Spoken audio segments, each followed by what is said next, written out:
nosso amado Senhor. Não há palavras suficientes que sejam capazes de expressar a tua sublimidade, a tua grandeza, como tu és belo, como tu és lindo. Mas nós, ainda que de modo tão imperfeito, quando nós nos expressamos a Ti, queremos dizer que nós o amamos, nós o adoramos, nós bendizemos o Teu santo e perfeito nome. Que nesse tempo onde vamos estar aos Teus pés, como Maria esteve naquele tempo, lá em Betânia, para ouvir-te, para tocar a Ti e aprender de Ti, nós fazemos o mesmo nessa noite e nestes dias, para que, pelo Teu Espírito que nos foi dado, provisionado por Ti e pelo Pai, possamos ouvir tudo aquilo que Tu tens a nos falar nesse tempo. Que o Teu nome seja honrado, glorificado, exaltado sobre tudo e sobre todos. Em Teu nome, Jesus, pelo Espírito Santo e para a glória de Deus Pai, nós oramos. Amém, Senhor.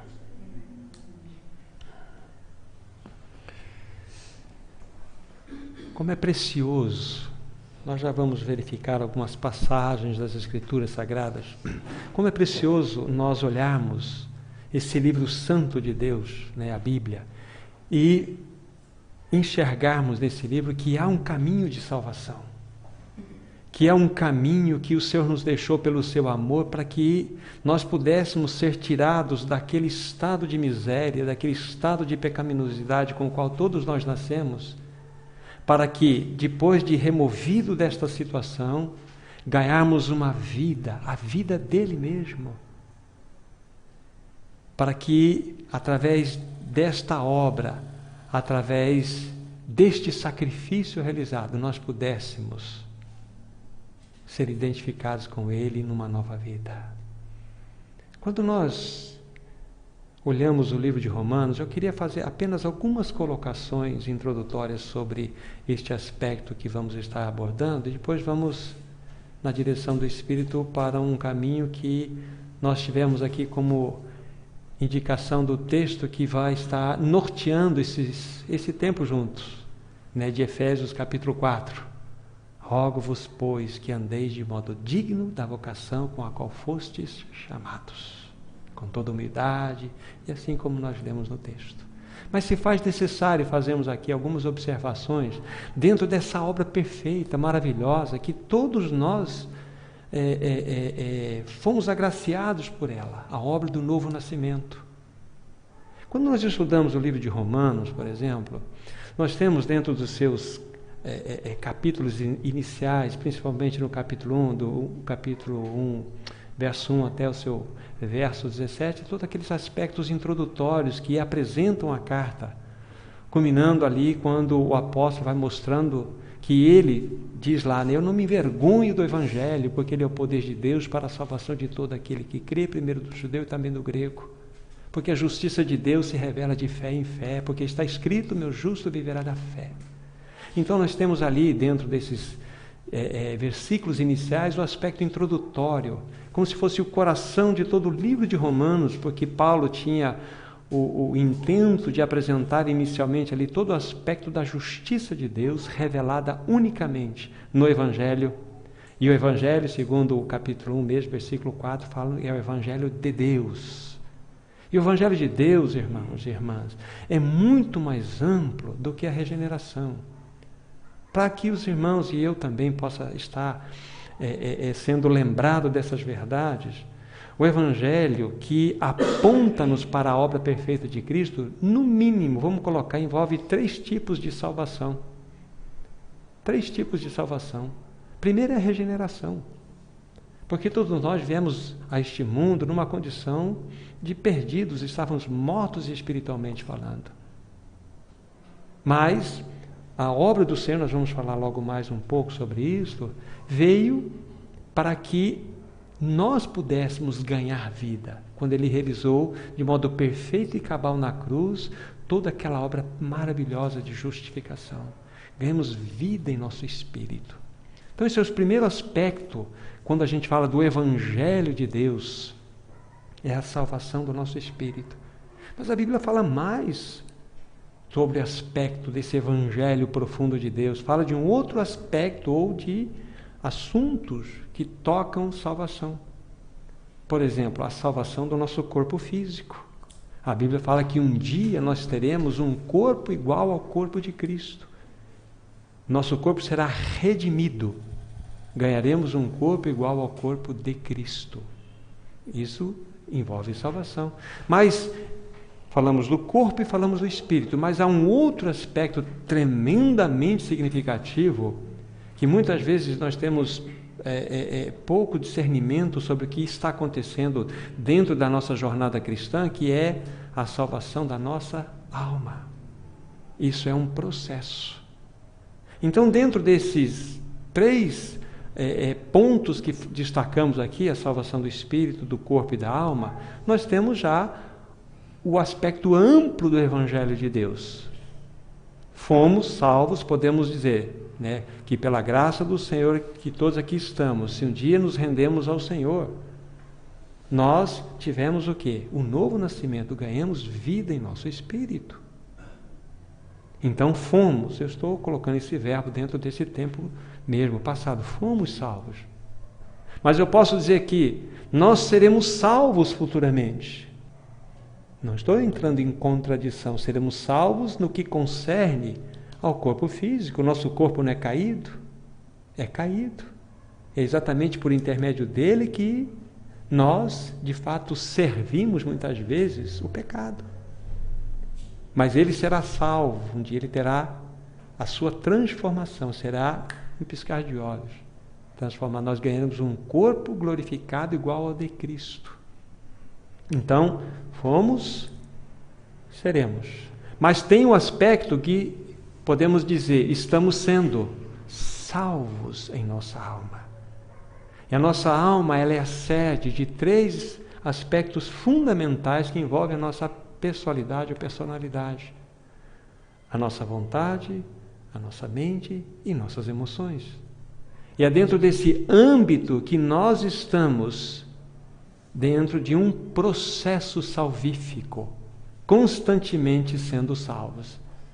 Então, fomos salvos no Espírito, fomos regenerados. Seremos salvos em nosso corpo físico, ganharemos um corpo igual ao de Cristo. Mas dentro da nossa jornada, nós estamos sendo salvos em nossa alma. É aqui onde entra a operação da cruz diária. Aquela fala do Senhor Jesus Cristo, né? Se alguém quiser ser meu discípulo, diz lá, a si mesmo se negue, tome, não é a cruz de Cristo, tome a sua cruz e siga-me. Todas as vezes que os evangelhos apresentam para nós este aspecto, este assunto, todas as vezes que a palavra do Senhor nos mostra o destaque dos discípulos de Jesus, vocês vão encontrar nos 4 evangelhos, Mateus, Marcos, Lucas e João, todas as vezes que Jesus convida os seus discípulos e fala deste assunto, colocando vamos colocar aqui essa condição para que nós sejamos seus discípulos, devemos nos negar a nós mesmos, tomar a nossa cruz e ir após ele. Ele está falando para salvos. Ele não convida ímpio para ser seguidor dele. Ele só pode chamar para ser seu discípulo aquele que é dele. Primeiro, uma pessoa precisa nascer de novo, e então o Senhor Jesus o chama para que vá após ele. Então, todas as vezes que a palavra nos apresenta essa esfera de relacionamento de Jesus com os seus discípulos, ele está falando para aqueles que são dele, verdadeiramente salvos. Então, olha só, sendo salvos e por serem salvos são convidados a ir após Jesus. É assim que ele faz conosco. É impressionante, a gente vai sempre observar que há uma condicional, né? Se. Ué, por que se? Porque ele nunca obriga, mesmo aquele que foi regenerado, a ser seu seguidor. Por que nós temos tanto fracasso no meio do povo de Deus? Porque muitas vezes nós fracassamos. O que acontece? É porque muitas vezes nós nos negamos a dar ouvido a esta fala, esta ordem do Senhor Jesus. Queremos ser seu discípulo? Então, há uma condição pré-estabelecida. A si mesmo se negue, tome sua cruz e siga-me. Agora, a pergunta que a gente faz é: por que Jesus coloca essa condição? Por quê? Por que Jesus não diz assim: muito bem, vocês querem ser meus discípulos? Venham após mim. Já não seria algo precioso? Já não seria algo entendido por nós? Mas ele coloca uma condição. E essa condição é colocada por uma razão, irmãos e irmãs. Porque mesmo como discípulos, mesmo como salvos, é impossível nós seguirmos a Ele com a nossa própria vida natural. Ela precisa ser constantemente levada à cruz. Constantemente. Então, Jesus coloca essas condições para nós por amor. Alguém quer ser meu discípulo? Olha, tem uma condição de amor. Olha, com a tua vida natural, você tem a vida regenerada, você tem o espírito vivificado, mas você tem uma vida natural que precisa ser levada à cruz constantemente. Se você tentar me seguir com essa vida natural, você ou vai se tornar um hipócrita, você vai vender uma imagem de religião, de religiosidade, ou então você vai entrar numa esfera de adoecimento, porque você vai trazer pesos e pesos sobre você e você não vai conseguir. Então, por que, irmão, nós precisamos enfatizar isso? A obra é maravilhosa, nós precisamos deixar esse alicerce para podermos avançar na carreira que o Senhor tem proposta a nós. O Senhor tem uma carreira para nós. Mas o Senhor está edificando algo muito além da nossa compreensão. Está sendo edificado um corpo para Cristo Jesus. E nós somos membros desse corpo, para que de fato Ele possa ter esse corpo e Ele manifestar-se como cabeça desse corpo, para que haja uma expressão genuína da sua própria vida por todos os membros. Eu avancei um pouquinho no pensamento aqui, mas vamos voltar. Ainda se faz necessário dizermos, estamos lá no livro de Romanos. Quando a gente fala do Evangelho de Deus, a gente vê essa amplitude. Nós não podemos perder de vista. Então, a questão é, se nós gozamos pela graça, olha, um dia nós nos rendemos ao Senhor, somos dele, nascemos de novo. Graças ao Senhor. Graças ao Senhor. Mas vamos pegar o raciocínio do livro de Romanos, uma vez dita aí uma porção de coisas a vocês. Então, depois do versículo 18, no capítulo 1, até o seu versículo 32, o apóstolo Paulo ele vai tratar de um assunto onde ele vai mostrar que os homens se tornaram indesculpáveis, porque eles rejeitaram o quê? A verdade pela injustiça. E a Bíblia fala que tudo aquilo que de Deus pôde ser conhecido, Deus o revelou. Existe um painel celestial que mostra que há um Deus criador. Aí a Bíblia fala assim: por isso tais homens são indesculpáveis, pois tendo conhecimento de Deus, não glorificaram a Ele e nem lhe deram graças. Está falando para uma classe pagã. Porque eles estavam detendo a justiça de Deus, ou a verdade de Deus, pela injustiça. Aí nós estamos mencionando o que de Deus pode se conhecer, está no painel celestial. Os céus declaram a glória de Deus.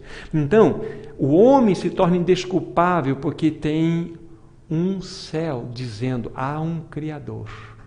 Mas é interessante que na sequência dos versos que eu mencionei para vocês, tendo conhecimento de Deus, mas como assim um pagão pode ter conhecimento de Deus?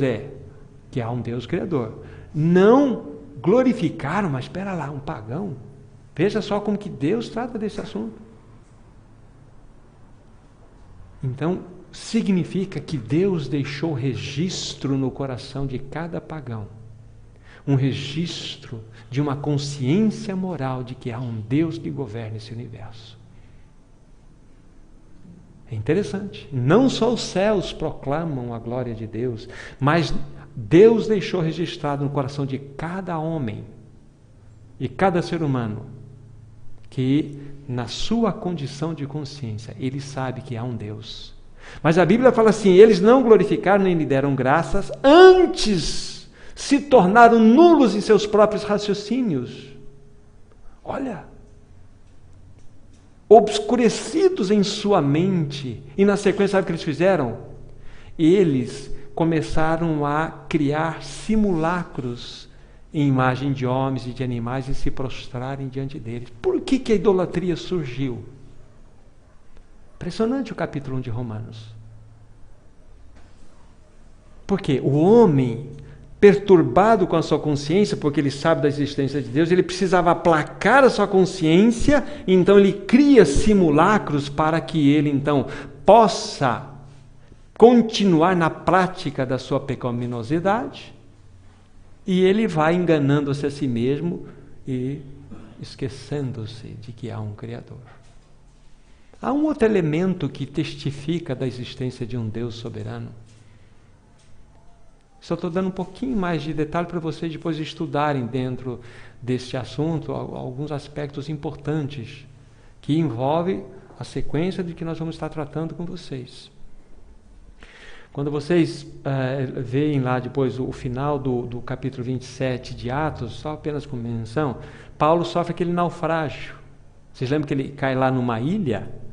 Depois de sofrerem todo aquele naufrágio, estavam todos os presos lá e eles estava frio, chovendo, eles estavam se aquecendo numa fogueira e de repente uma víbora, pum, mordeu. Ali era uma ilha que só habitava bárbaros, não conheciam a Deus. Aí um desses bárbaros que era lá dali dentro falou assim: olha, este foi salvo, né? Foi salvo aqui desse naufrágio, mas a justiça, você vai lá que tem um maiúsculo, a justiça o persegue. Há no coração do homem um senso de justiça dada por Deus. Então a gente começa a ver alguns detalhes sobre este assunto, muito significativo. Então Paulo discorre nesse aspecto. Aí depois ele entra no capítulo 2, ele vai mostrar que tanto o moralista como o religioso estão dentro de uma mesma plataforma, numa mesma realidade de pecado. Mas onde eu queria chegar, depois no capítulo 3, ele vai dizer assim: olha, todos pecaram e separados estão do quê? Da glória de Deus. A pergunta é: por que não separados apenas da salvação? Por que separados da glória de Deus? Ou então nós poderíamos ter uma outra versão dizer assim, né? Todos pecaram e destituídos estão da glória de Deus, todos pecaram e carecem da glória de Deus. Mas por que não tem uma versão que diz assim: todos pecaram e precisam da salvação? Não está lá assim. Porque quando nós analisamos o homem na sua queda, nós analisamos o homem precisando de um Salvador apenas. Quando Deus analisa o homem que caiu em desobediência, saindo do seu eterno propósito, Deus fala assim: esse homem perdeu a glória. Esse homem perdeu muito mais do que salvação, muito mais do que qualquer coisa que pudesse, vamos dizer assim, restaurá-lo para colocá-lo numa situação de vida novamente. Ele perdeu a glória. Então a gente vê que o novo nascimento é apenas um passo para que nós olhemos para aquilo que Deus tem reservado para o homem. Precisamos olhar esses detalhes. Aí ele mostra que tanto aquele que é um pagão, como moralista, como religioso, estão numa mesma situação em pecado, separados de Deus. Aí ele começa, né, no capítulo 3, a partir do versículo 21, mas agora, sem lei, se manifestou a justiça de Deus. Aí ele vai falar da justificação em Cristo Jesus, a obra da justificação. Ali nós vamos encontrar assim, sobre a justificação, a redenção e a propiciação. os 3 fundamentos que aconteceram no aspecto salvífico em relação ao homem. Fomos justificados, plenamente justificados. Capítulo 4, ele entra dando aquela demonstração que o pai da fé é Abraão. Abraão é o pai da fé. E ele é exatamente aquele que foi justificado, porque creu em Deus. Então diz assim, Abraão creu, isto lhe foi imputado por justiça. Imputação. Isso é maravilhoso. E dentro desse aspecto, nós precisamos pensar um pouquinho naquilo que aconteceu com Filemon e Onésimo. Lá naquela carta que quando Paulo estava preso em Roma, né, ele escreve 4 cartas, né? Efésios, Filipenses, Colossenses e Filemon. Aqueles 2 anos de prisão em Roma. Ele já estava 2 anos preso em Cesareia, depois mais 2 anos em Roma e escreveu essas cartas. E Filemon tinha um escravo chamado Onésimo. Vocês se lembram? E Onésimo roubou Filemão e fugiu para Roma. Com quem que ele foi se encontrar? Paulo. Paulo pregou o evangelho. Onésimo foi alcançado. E o que Paulo fez? Escreve uma carta a Filemão. E ali fala assim, olha, eu quero que você receba Onésimo como se fosse o meu próprio coração. Antes ele era inútil para você, porque a palavra Onésimo significa útil. Mas agora ele é muito útil para você. E se ele lhe deve alguma coisa, é onde eu quero chegar. Imputes isto na minha conta, eu tudo te pagarei. Isso, na realidade, é um aspecto lindo da obra do Senhor, da imputação da sua justiça em nós. É como se o Senhor Jesus, dentro da sua condição, vamos dizer assim, de Cristo, o Redentor, né? Deus Filho para Deus Pai. Deus Filho diz assim, Deus Pai, coloque sobre mim toda a carga, todo o pecado, toda a iniquidade. Vamos dizer assim, deste homem, coloca sobre mim. Coloca sobre mim. Aí vocês se lembram lá de Isaías 53, né, que ele carregou os nossos pecados. Ele não só carregou, como a Bíblia fala, e o Senhor colocou sobre ele a nossa iniquidade. Ele desejou, Deus Filho desejou, Deus Pai colocou. Mas aí ele diz assim, mas Deus Pai é mais do que isso. Coloque agora, impute sobre este pecador a minha justiça. É isso que aconteceu no aspecto da nossa salvação. Foi colocada sobre nós algo que nós não merecíamos. E foi colocado sobre Cristo algo que não pertencia nem merecia. Então, capítulo 3, depois capítulo 4 de Romanos, fala-nos disso. Pois creu Abraão e isso foi lhe imputado por justiça. Aí por isso que nós entramos no capítulo 5 de Romanos e diz assim, justificados, pois, pela fé, temos paz com Deus. Aí vai nos falar lá que agora, outrora, éramos inimigos, mas agora, não, fomos reconciliados. Reconciliados com Deus. Olha que coisa linda. Então, o aspecto salvífico, guarde bem isto, da nossa regeneração, encerra-se no capítulo 5 de Romanos. E o capítulo 6, onde fala da morte do nosso velho homem. Lá não fala que nós fomos incluídos, que nosso velho homem foi crucificado com Cristo? Foi. Não fala que nós fomos libertos do pecado? Sim. Não fomos? Não fomos? Fomos.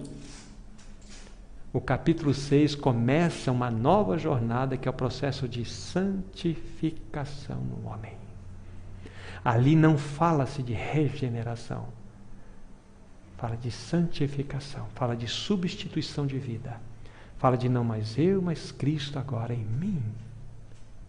Então nós precisamos olhar os detalhes da palavra do Senhor para que possamos entender o discorrer dela e ela possa ser de fato experienciada por nós.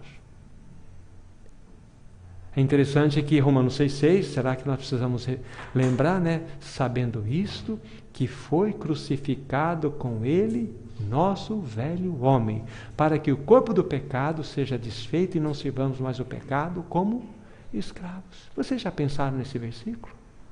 Então vamos pensar juntos.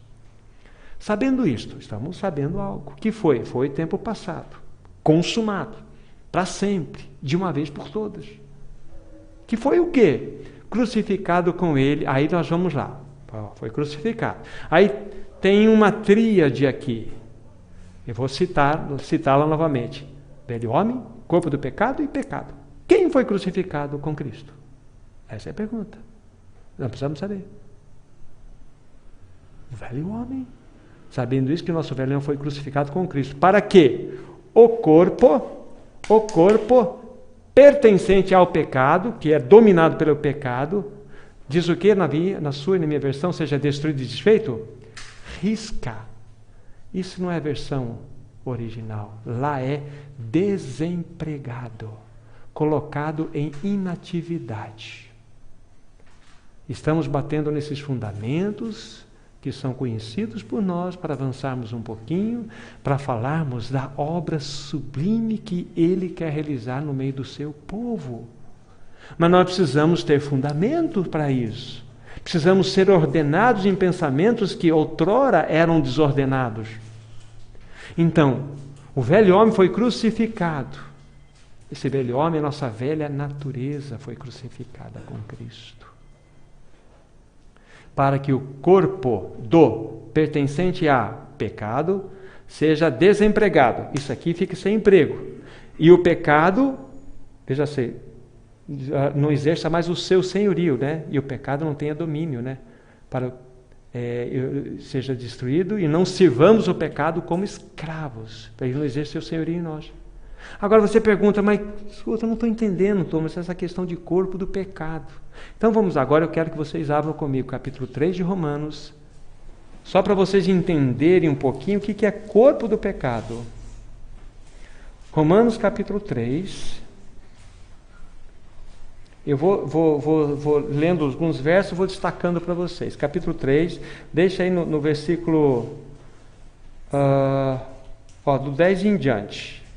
Não começa aqui, mas já vão... Olha, Paulo está dizendo, não há justo nenhum sequer, não há quem entenda, não há quem busque a Deus, todos se extraviaram, mas se fizeram inúteis, não há quem faça o bem, não há nenhum sequer. Paulo está mostrando que com o homem na sua condição de queda, não há possibilidade alguma de buscar a Deus. Mas agora observe a pergunta que eu levantei, né? O que é o corpo do pecado? Vamos ver algumas partes, membros desse corpo destacadas aqui. Versículo 13. A garganta deles é sepulcro aberto. Opa, não é corpo isso aqui? Membro do corpo. Mas só que é um sepulcro aberto, é um corpo que está sendo utilizado para o pecado. Com a língua, o engano. Engano é dolo, né? É o engano proposital. Língua, não é membro do corpo? É o corpo do pecado. Veneno de víbora nos seus lábios, olha só. Olha o efeito do corpo do pecado. Irmãos e irmãs, agora vamos pensando em nós. Quantas vezes nós, como regenerados, usamos nossa língua para falar coisas tão desagradáveis? Mas espera lá, e o pecado? Aí nós vamos falar dele depois também. Mas aí vamos continuar aqui. A boca eles têm cheia de maldição, de amargura. Olha a boca, outro membro do corpo aqui. Esse é o corpo do pecado. Né? São seus pés velozes para derramar o sangue. Os pés que devem ser usados para levar para lugares decentes, para nos levar para ambientes adequados, para a presença do Senhor, podem estar nos levando para lugares inadequados. Pés do pecado. Isso é o corpo do pecado. É todo esse corpo, todos esses membros sendo usados como instrumentos do pecado. Agora, voltem para Romanos 6.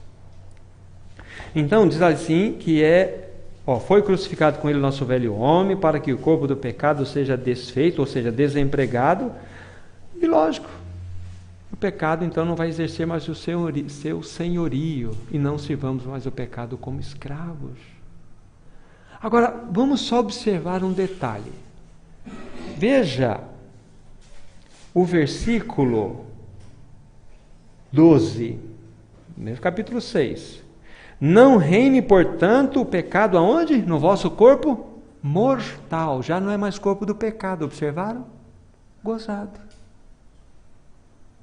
Mas Paulo está falando o seguinte: não reine o pecado, olha, não reine, portanto o pecado. Significa que o pecado está expressamente vivo dentro da nova criatura. Irmãos e irmãs, guardem isso. Quando aconteceu o nosso novo nascimento, o pecado não foi arrancado de nós como se arranca um dente doendo. Nós morremos para o pecado. O pecado está presente. Dê ocasião à tua carne. Você vai perceber a força desse pecado. Não é verdadeiro, irmãos, a extirpação ou a aniquilação do pecado. Ele está aqui, tanto é que a Bíblia está nos mostrando isso.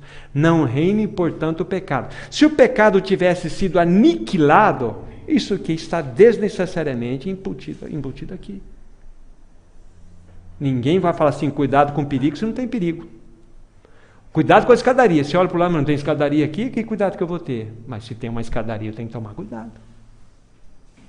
Mas interessante, não reine, portanto, o pecado em vosso corpo mortal.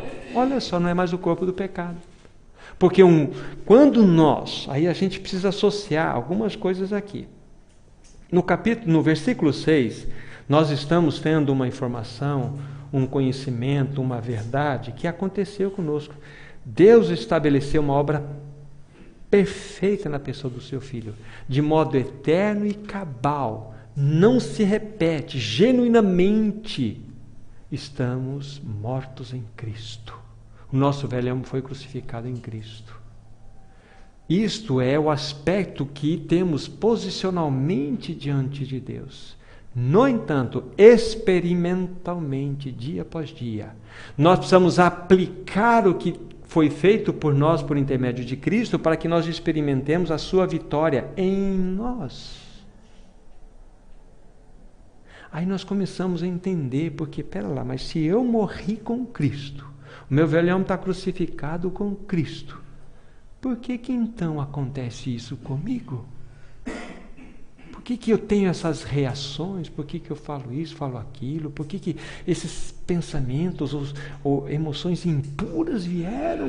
Da onde vem isto? Não adianta a gente acobertar essa situação, irmãos. Nós temos que ver o que a Bíblia fala.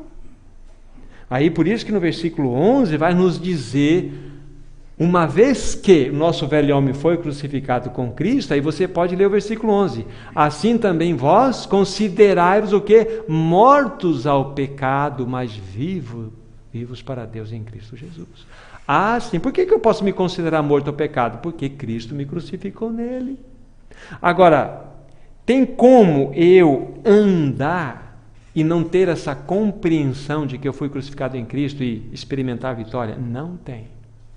Você vai experimentar tropeço após tropeço. Estamos deixando sedimentado esse aspecto, para que nós possamos então seguramente avançar para a carreira que o Senhor tem proposto, ou proposta a nós, nesse sentido. Tá? Então o capítulo 6, ele nos mostra isso. E olha que coisa mais preciosa que temos aqui. Nesse mesmo capítulo 6, versículo 18. E uma vez libertados do pecado, fostes feitos servos da justiça. Libertados do pecado. Olha que coisa linda. A obra de Cristo é perfeita, é maravilhosa. O versículo 14 fala assim, olha, porque o pecado não terá domínio sobre vós, porque não estáis debaixo da lei, sim da graça. Irmãos e irmãs, nós não precisamos viver escravizados, como sabe, capachos do pecado, porque nós temos uma obra perfeita realizada em Cristo Jesus. Se nós não estamos experimentando uma vida de vitória, primeiramente, estou considerando todos nós como novas criaturas. Então, primeiramente, é a ignorância de saber qual é a obra genuína que aconteceu conosco, o que há em realidade em nós. Aí nós precisamos então olhar o caminho da palavra do Senhor. Agora, para que vocês entendam aquela relação que eu estava falando, o corpo do pecado, agora vamos verificar como ele pode se transformar um corpo de justiça. Só vamos voltar aqui, versículo 13, capítulo 6.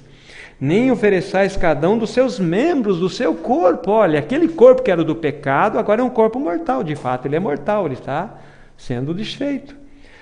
Nem ofereceis cada um dos seus membros do seu corpo ao pecado como instrumentos de iniquidade, senão ele se constitui um corpo de pecado, né? Mas oferecei-vos a Deus como ressurretos dentre os mortos, e os vossos membros a Deus ressurretos dentre os mortos, os vossos membros a Deus como instrumentos de justiça.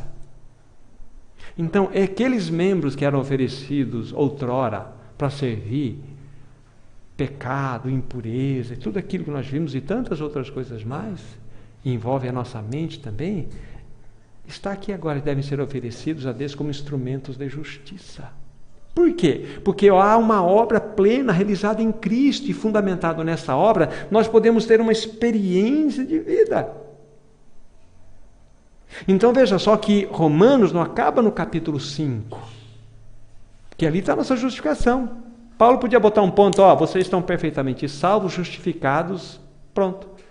Mas Paulo começa a mostrar que a obra do Senhor Jesus Cristo era muito mais do que derramar o seu sangue, porque assim, primeiramente é o perdão dos nossos pecados, depois a nossa crucificação com Cristo. Primeiro o sangue, depois a cruz. Porque no sangue nós temos a plena justificação, todos os nossos pecados são perdoados, podemos nos apresentar diante de Deus. Mas o Senhor queria muito mais do que isto. Ele queria que, de fato, nós tivéssemos uma vida substituída. E, para isso, o nosso velho homem precisa ser crucificado. Para que, de fato, Cristo possa ser manifestado em nós. E, desta forma, nossos membros se constituam em membros de justiça. Estamos dando algumas ferramentas para os irmãos depois trabalhar sobre este assunto. Verificar. Para nós tirarmos um pouco de máscara e falar, Senhor, vem nos ajudar nesse sentido, queremos enxergar a Tua palavra dentro da sua inteireza, da sua integralidade. Então, só foram feitas algumas poucas observações do capítulo 6 que está falando de santificação. Mas é impressionante, irmãos, quando você vira a página, lógico, você vai encontrar o capítulo 7. E Paulo, então, ele vai fazer inicialmente aquela analogia do casamento. Vai falar que o homem está ligado à sua esposa, né? Enquanto ele viver. Não é isto? Mas, se morrer, no caso, o marido, a mulher é livre para casar com quem ela quer. Se ela fizer isso de uma forma inadequada, ela está, como diz a Bíblia, ela está cometendo adultério. O fato é que este homem, este marido, que Paulo coloca nos seus 4 primeiros versículos aqui, é a lei não morre, ela é perfeita. E nós que exercemos o papel da mulher é que precisamos morrer. Por isso que nós morremos em Cristo, nós morremos para a lei para pertenceres a outro marido, Cristo. Então veja só, a obra do sangue nos purificou dos pecados, a obra da cruz nos leva para a santificação, mas algo precisava acontecer mais com a obra. Nós precisávamos morrer para a lei que nos oprimia. Aí Paulo vai discorrer num assunto maravilhoso aqui dentro do capítulo 7, mostrando algo que dentro da história a gente tem muitos pensamentos que se conflitam na interpretação dos textos. Um dos versos, né? O bem que quero fazer, esse não faço, mas o mal que não quero, esse faço. Pergunta, Paulo estava falando da sua experiência antes do novo nascimento? Paulo está dando um exemplo aleatório? Ou Paulo está falando da sua experiência em Cristo? Eu já confessei isso por muitas vezes, achava antigamente que Paulo estava falando dentro de uma condição da sua vivência na velha vida. Mas a própria palavra de Deus trouxe luz de tal forma, e se não bastasse isto, eu coloquei um espelhão na minha frente e falei assim, olha para a tua vida. Olha o Romanos 7 em pessoa aqui. Há um conflito na nova criatura. Paulo, possivelmente, ele experimentou Romanos 7, ele teve essa experiência com Romanos 7, quando ele esteve no deserto da Arábia por 3 anos, logo no começo da sua jornada. Porque Paulo, depois lá, a gente vai depois dar uma olhadinha em Atos 9, numa outra situação. Paulo, depois que ele ganhou experiência no Senhor, seus olhos foram abertos, ele saiu como um trator pregando, discutia, batia, argumentava, foi jurado de morte, teve que ser descido de cesto pelos irmãos, e os irmãos falaram, vamos salvar esse homem aqui, que ele vai morrer daqui a pouco. Ele era muito impetuoso, ele era muito aguerrido, era um Saulo, que ganhou experiência, mas cheio de si mesmo. Então, vamos amansar. O Senhor levou ele para um canto e começou a mostrar que numa nova criatura há um perfeito conflito.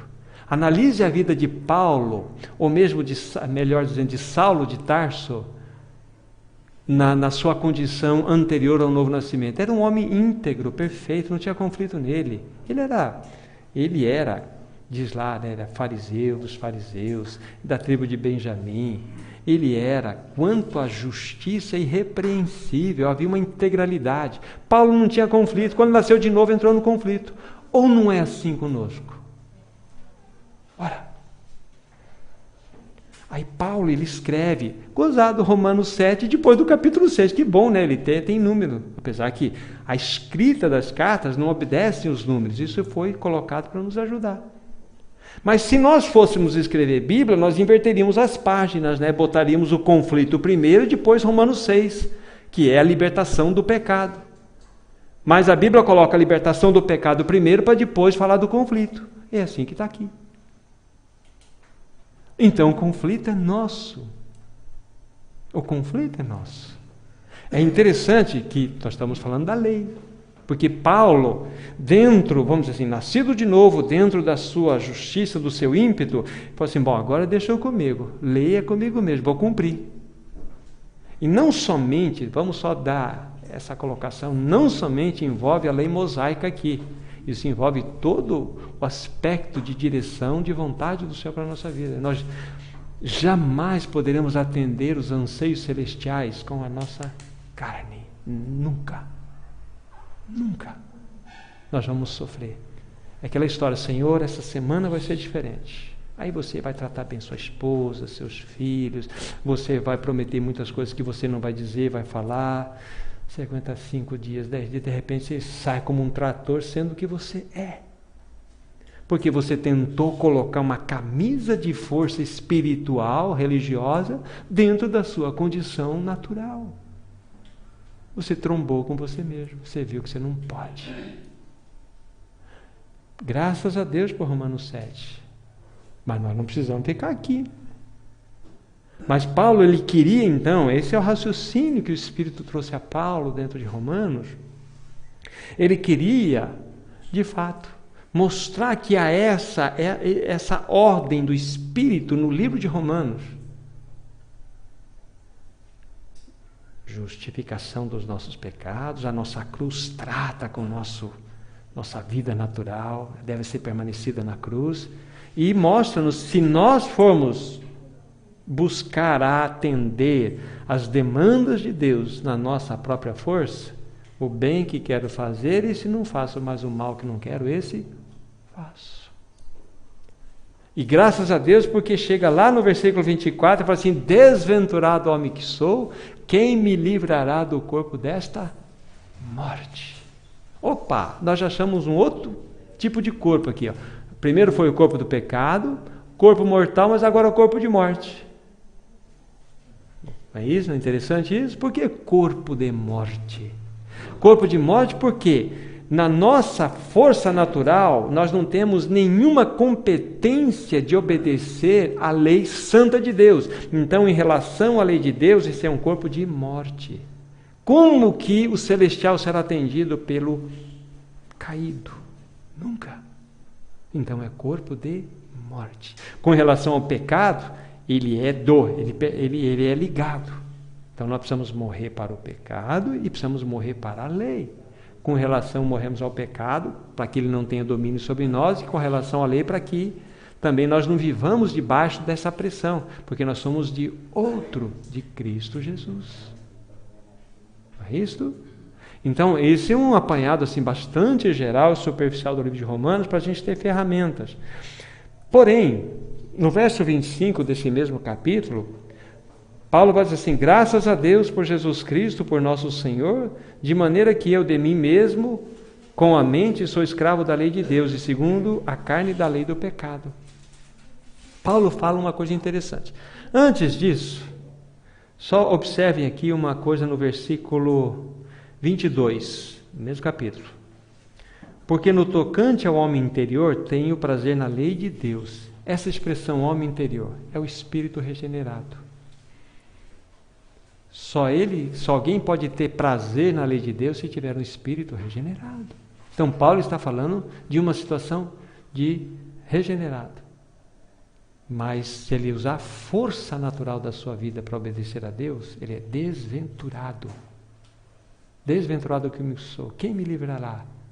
Por favor, vamos entender corpo muito mais do que uma massa de carne.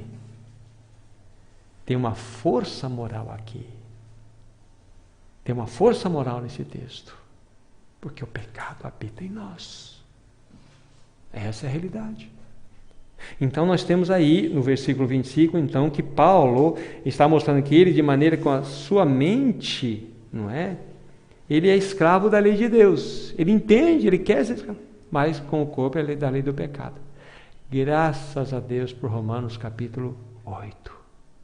Porque é exatamente aqui o único e exclusivo caminho que nós temos para andar de forma que agrade ao Senhor no Espírito. Quanto nós conhecemos do Espírito?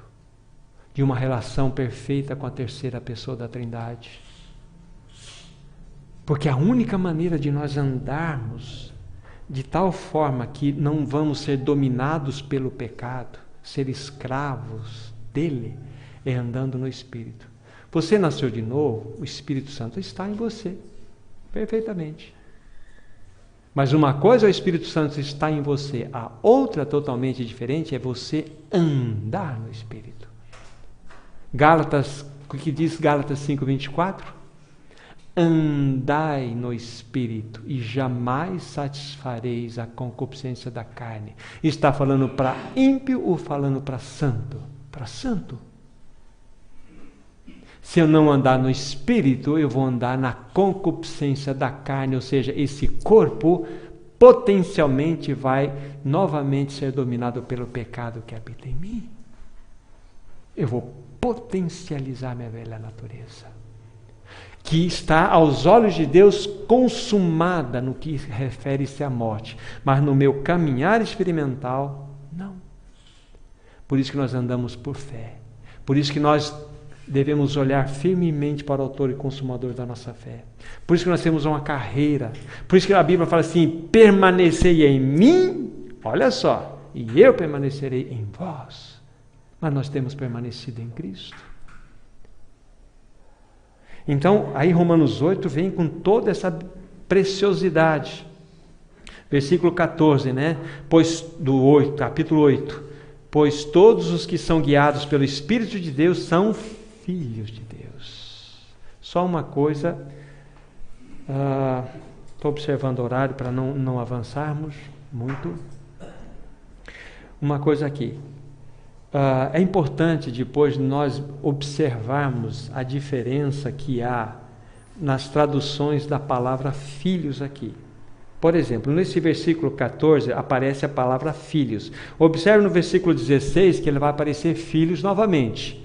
Diz assim, o versículo 16, o próprio Espírito testifica com o nosso Espírito que somos filhos de Deus. Filhos lá em cima, filhos aqui embaixo. Mas está a palavra nesses dois versos falando da mesma realidade? Não. Porque no segundo aspecto, no versículo 16, ali aparece a palavra no seu original, teknon. Filhinhos, bebês. Não é o que está escrito aqui, diz assim, né? O próprio Espírito testifica em nosso Espírito que somos filhos de Deus, somos filhinhos de Deus, nascemos de novo, todos nós somos filhos. Mas no versículo 14 é uma outra realidade. né? No 14 assim, pois todos que somos filhos de Deus, são guiados pelo Espírito de Deus, são filhos de Deus. Aí fala de filhos maduros de Deus. Fala-se da maturidade, aqueles filhos que são maduros. Filhos que já passaram aquela festa judaica que chamava Bar Mitzvah. Quando uma criança chegava aos 13 anos de idade, havia uma festa no meio da família judaica. O pai fala assim, bom, meu filho, até aqui você estava debaixo de tutores, você estava debaixo de um governo, agora você vai entrar para o seio da família tendo responsabilidade. Você é um filho maduro agora. Você já não é mais um filho, né? Você é agora um filhinho, uma criancinha, você agora é um filho maduro de Deus. Então, essa é uma importante destaque que a gente faz. Só para a gente ir para um fechamento. Aí depois vocês vão observar o capítulo 9, 10 e 11, que segundo alguns estudiosos são capítulos parentéticos, que estão aqui quando Paulo, numa ênfase maior, ele vai falar da nação de Israel. Mas depois começa o capítulo 12 e vai até o 16. Eu quero dar essa linha geral para vocês, para depois nós pegarmos o que o Senhor vai nos tratar nos outros dias aqui, na direção da vontade dEle. Veja o capítulo 12, por favor. O capítulo 12...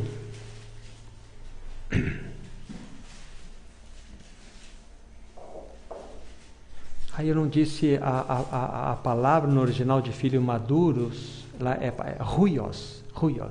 E aquela festa, né, chamava-se ruiostesia, onde um filho menor que chegou aos 13 anos, um menino, ele passava por esse trabalho, então sobre ele e seus costados eram depositadas as responsabilidades agora da família, porque era um filho maduro.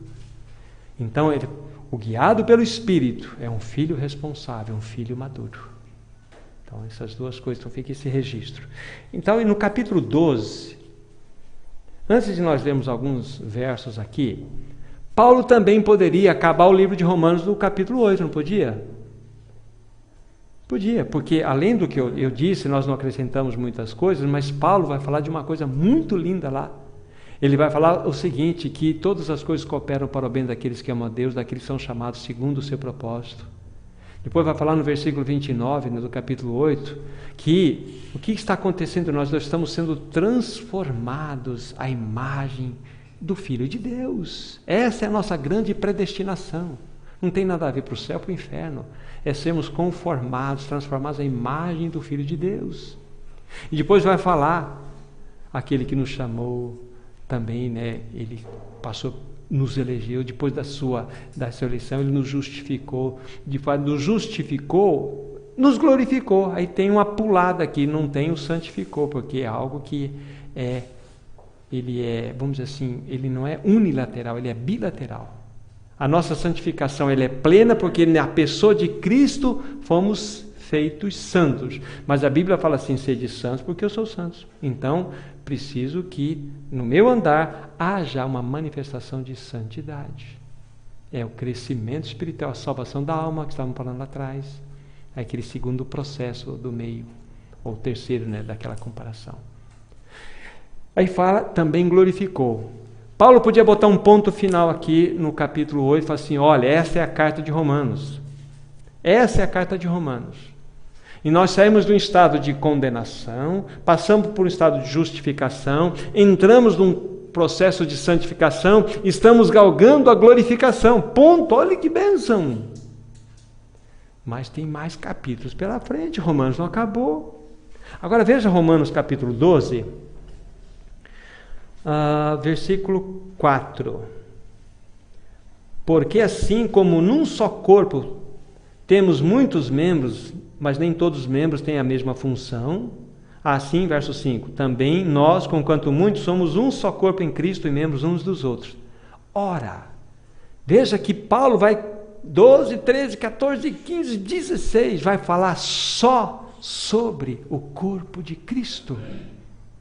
Todos esses capítulos finais. Ou seja, aqueles filhos que, vamos começar, aqueles pecadores que foram transformados em filhos de Deus, no capítulo 12, são constituídos como membros uns dos outros. Formamos um corpo. Se nós não enxergarmos Romanos dessa forma, nós vamos parar no capítulo 8, ou no capítulo 6, no capítulo, a gente vai depender. Mas Romanos não para. Paulo queria falar e mostrar todos os desígnios de Deus para os romanos e para todos nós. Por isso que é uma carta que fala do Evangelho de Deus. Aí você vai ver, você vai trombar com todos os aspectos relacionais da vida do corpo de Cristo. Aí nós vamos depois verificar na permissão do Senhor, no andamento, como que a gente pode ver isto. Vocês vão ver o capítulo 12, o capítulo 13, o capítulo 12, por exemplo, que nós estamos mencionando, vai mostrar a relação de cada membro do corpo de Cristo no seu convívio. O capítulo 13, por exemplo, vai nos mostrar a relação do membro do corpo de Cristo na sociedade. O capítulo 14 vai mostrar a relação do membro do corpo de Cristo em função do reino de Deus. Nós temos todos esses detalhes envolvendo esta palavra. Aí vai até o capítulo 16, mostrando isso. Na realidade vai até o capítulo 15, versículo 13, mas o capítulo 16 tem muitas verdades para nós. Não é? Aí só para nós concluirmos, veja o capítulo 16 de Romanos, versículo 25 em diante aqui, ó. É o último capítulo, né, 16, verso 25. Ora, aquele que é poderoso para confirmar, segundo o meu evangelho, e a pregação de Jesus Cristo conforme a revelação do mistério. Fala de um mistério aqui. Guardado em silêncio nos tempos eternos, e que agora se tornou manifesto e foi dado a conhecer por meio das escrituras proféticas, segundo o mandamento do Deus eterno, para a obediência por fé de todas as nações. Aí tem aquela palavra final, né? O Deus único e sábio, seja dada a glória por meio de Jesus Cristo pelos séculos dos séculos. Amém. Fala de um mistério aqui. Que mistério é esse? Guardado desde os tempos eternos. Nem os anjos sabiam porque foram criados. Os querubins não sabiam porque eles tinham sido criados. Deus tinha uma obra. Deus criou todo esse universo. Deus criou tudo aquilo que conhecemos e não conhecemos, com um objetivo: a glória do seu Filho Jesus Cristo. Mas a Bíblia fala de Efésios, que diz assim, né, que nós somos feitura dele, criados em Cristo Jesus, não é isto? Para as boas obras. Essa palavra feitura dele, feitura, obra-prima. Você conhece um artista, você conhece um grande músico, ele tem muitas obras, mas ele tem uma obra-prima. Sabe qual é a obra-prima de Deus? A igreja. Porque ele queria dar à igreja ao seu filho, um corpo para o seu filho. Esta é a obra que ele estabeleceu antes da fundação do mundo. E aqui vai nos mostrar que a união de judeus com gentios revela um mistério de Deus, para que nós façamos parte da obra-prima de Deus. É pouco, irmãos.